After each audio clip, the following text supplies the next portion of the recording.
عليكم ورحمة الله وبركاته. وعليكم السلام ورحمة الله. الحمد لله رب العالمين والصلاة والسلام على أشرف الأنبياء والمرسلين وعلى آله وصحبه أجمعين. World Muslim Heritage Research Centre কর্তৃক আয়োজিত আজকে বাংলাদেশের খ্যাতিমান আলেম দ্বীন ইসলামী বিশ্ববিদ্যালয়ের প্রাক্তন অধ্যাপক, আমাদের সকলের শ্রদ্ধাভাজন professor doctor HA. Yahya Rahman স্যারের আজকের জীবনী আলোচনা অনুষ্ঠানের সম্মানিত সভাপতি, আমার শ্রদ্ধাভাজন শিক্ষক professor doctor Ruhul Amin sir, আজকের এই আলোচনা সভায় প্রধান অতিথি ইসলামী বিশ্ববিদ্যালয়ের মাননীয় vice chancellor professor doctor Nakib Mohammad রসুল্লাহ স্যার সহ দেশ বিদেশের যে সকল সম্মানিত বিশ্ববিদ্যালয়ের শিক্ষকবৃন্দ, শুভাকাঙ্ক্ষী স্যারের এবং ছাত্রবৃন্দ উপস্থিত আছেন, আরো আসসালামু আলাইকুম। আসলে আমরা স্যারদের কাছ থেকে অনেক আলোচনায় শুনেছি, আমাদের আলোচনার ব্যক্তিটা হয়তো অত বেশি হবে না, তারপরও আমি স্যারের সরাসরি ছাত্র না হলেও আল হাদিস বিভাগের ছাত্র ছিলেন। ছাত্র অবস্থায় যতটুকু না স্যারকে কাছে পেয়েছি তার চেয়ে বেশি পেয়েছি যখন আমি শিক্ষক হিসেবে 2002 সালে সিস্টেমে জয়েন করি।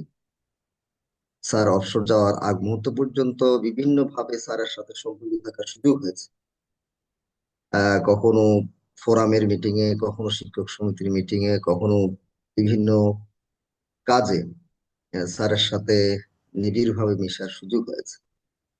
তো আসলে এরকম একজন মহান মানুষ বিদায় আমাদেরকে সত্যি ব্যথিত করেছে। ওনার যে ভারত, ওনার যে মেধা, সবকিছু মিলে আমাদের সাথে ওনার যে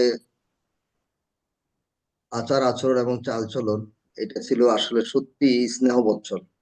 কখনো তিনি বুঝতে দেন নাই আমাদেরকে যে উনি আমাদের অনেক সিনিয়র, এটা তিনি কখনো বুঝতে দেন নাই। দেখা হলে হাসি মুখে ওনার যে স্বভাব সুলভ ভাবে উঁচু স্বরে কথা বলতেন।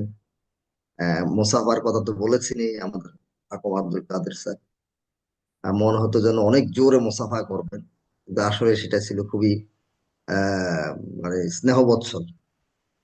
যাই হোক, ওনার জীবনের অনেকগুলো বিষয় যেগুলো আমরা হয়তো আলোচনা করতে পারবো না। আমরা ওনাকে দেখেছি ভালো বক্তব্য দান, খতিব হিসাবে দেখেছি, বক্তব্য দেওয়ার ক্ষেত্রে বলিষ্ঠতা ওনার মধ্যে দেখেছি। ওনার মধ্যে দেখেছি আমরা দৃঢ়তা এবং ভালো একজন দায়ীর ভূমিকায় তিনি বাংলাদেশের মাঝে বিভিন্ন জায়গায় বিচরণ। তো আল কোরআনের শিক্ষক হিসাবে কোরআনের যে খেদমত করার দায়িত্ব ছিল, আমি মনে করি সেই দায়িত্বটি তিনি যথাযথভাবে সম্পন্ন করতে পারেন। আমি এটাও সাক্ষী দেই যে আল্লাহ রাবুল আলামিন তার দ্বারা কোরআনের যে খেদমত করিয়েছেন, বিভাগের শিক্ষকতা নয়, শুধু বিভিন্ন জায়গায় কোরআনের যে দার্স তিনি দিয়েছেন, সেই দার্সের মাধ্যমে তিনি মানুষের মাঝে কোরআনের শিক্ষাকে সর্বস্তরে ছড়িয়ে দেওয়ার যে প্রচেষ্টা চালিয়েছেন, এবং আমি মনে করি তিনি তার সর্বস্বটা বিলিয়ে দিয়েছেন এই কোরআনের শিক্ষাকে ছড়িয়ে দেওয়ার জন্য। সেই জায়গায় আজকে যারা আমরা কোরআনের ধারক বাহক বলে নিজেদেরকে দাবি করি, আমাদের স্যারের জীবনী থেকে শিক্ষা গ্রহণ, শিক্ষা নেওয়া প্রয়োজন, যে আমরা আমাদের জীবনে সেই জায়গায় কোরআনের শিক্ষাকে সম্প্রসারণ করার জন্য, কোরআনের শিক্ষাকে প্রতিষ্ঠিত করার জন্য আমরা কতটুকু ভূমিকা পালন করেছি। স্যার লেখনের মাধ্যমে, বক্তব্যের মাধ্যমে, বিবৃতির মাধ্যমে, সেমিনার সিম্পোজিয়ামে স্যারের যে অবাধ অংশগ্রহণ, সবকিছুর মাধ্যমে তিনি কোরআনের শিক্ষাটাকে প্রচার করার জন্য অনবরত ভূমিকা রেখেছেন।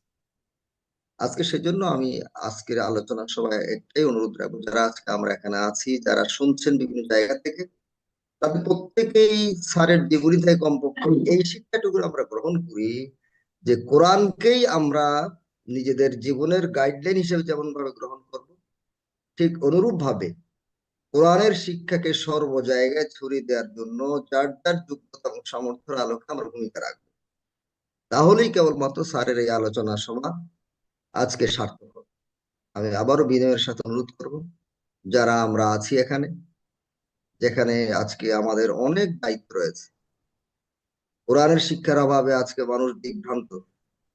কোরআনের শিক্ষার অভাবে আজকে সমাজে বিশৃঙ্খলা, রাষ্ট্রে বিশৃঙ্খলা, সকল জায়গায় বিশৃঙ্খলা দূরীকরণের ক্ষেত্রে আমরা যারা কোরআনের ধারক এবং বাহক, আমাদেরকেই এই বিশৃঙ্খলা দূর করার জন্য সুন্দর আদর্শ রাষ্ট্র গঠনের জন্য কোরআনের নির্দেশনাগুলোকে মানুষের সামনে উপস্থাপন করার নৈতিক দায়িত্ব আমাদের রয়েছে। এই জায়গায় আজকে স্যারের জীবনী থেকে আমরা শেষ গ্রহণ করি। আল্লাহ রাব্বুল আলামিন স্যারকে জান্নাতুল ফেরদৌস দান করুন। তার পরিবারের যে সন্তানেরা আছেন তাদেরকেও স্যারের মতোই দিনের অন্যতম দায়ী হওয়ার মতো খোদা দান করুন। এই কথাগুলো বলেই আবারও সবাইকে আন্তরিক ধন্যবাদ জানিয়ে শেষ করছি। ওয়া তাওফীক ইল্লা বিল্লাহ। আসসালামু আলাইকুম ওয়া রাহমাতুল্লাহি ওয়া বারাকাতুহু।